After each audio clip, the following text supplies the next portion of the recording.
جورجینا مادر واقعی رونالدو جونیور نیست. آره رفیق، درست شنیدی. پس مادر جونیور کیه؟ سلام رفقا، من هادی سلمی هستم و توی این ویدیو قرار کامل این ماجرا رو بررسی کنیم. اما قبل اینکه شروع کنیم حتما این ویدیو رو لایک کن و چنلمون هم سابسکرایب کن.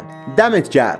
همه فکر میکنن جورجینا مادر واقعی جونیوره، اما حقیقت چیز دیگه ایه. رونالدو هرگز این موضوع رو در رسانه ها بیان نکرده بود، ولی بالاخره تصمیم گرفت این داستان رو فاش کنه. جورجینا جونیور رو از همون بچگی بزرگ کرده و از اون مثل بچه های خودش نگهداری کرد، با اینکه میدونست جونیور پسر اون نیست. اما جونیور پسر کیه؟ مادر جونیور یک زن ناشناس اهل کشور انگلیسه. جونیور هیچ وقت مادر واقعی خودشو ندیده. گفته میشه رونالدو به این زن پول داده و همچنین یک قراردادی با اون زن بسته. این زن یک سلبریتی و شخص معروفی نبوده و فقط یه زن ساده بوده. با اینکه این زن مادر واقعی جونیوره،